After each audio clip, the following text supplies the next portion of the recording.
mga takahe ay kayang lumipad. Ngunit dahil sa wala namang predator o maninila sa New Zealand, nag-evolve ito na wala namang Kasi remote. lumipad.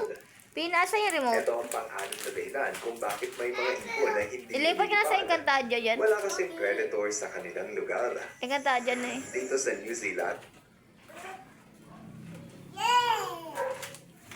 That's yummy. Love. Yummy, love. ng sunod-sunod na pagkulan sa lalawigan.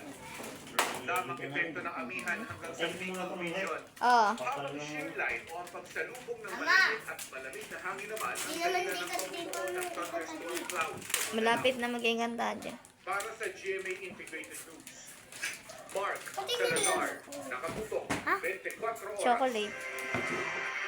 Peke ang Taiwanese passport na inarestong mastermind sa pagpatay sa isang Chinese na nakasang chop-chop ang mga labi ayon sa Taipei Economic and Cultural Office of the Philippines o TECO. Ayon sa TECO, forged o pineke ang passport ng suspect matapos nilang sulain.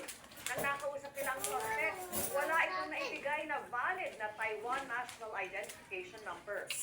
Umamin din daw siya sa kanila na isa siyang Chinese national.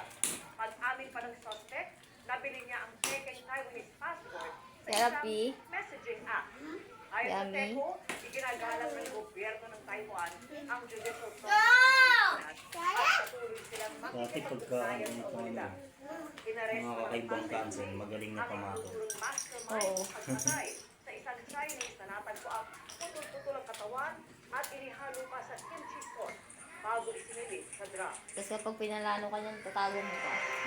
Kasama sa Mga pagtulog. kapuso, tapos sa quarter final. Kahit si, ano yung text. Ganyan ako eh. Basta pag pinalano niya ako na ano, dapat natalo ko. Sa ano yun, treasure. Oh, fresh. Kasama yan sa ano ko. Kapapado ng Amerika. Naku agad ni Gong mag-lead sa first set sa score na 6-0. Nakadalawang punto siya sa second set Sinabing pero ko rin. nanalo pa rin siya. No, Pagkatapos sa kanilang kinakaskas, match, kinakakalbo. si Gong kaya dahil dumami anya ang tennis fan dahil sa Pinay Tennis Star. Eksklusibong nakapanayam ng GMA Integrated News si dating Vice President Lenny Robredo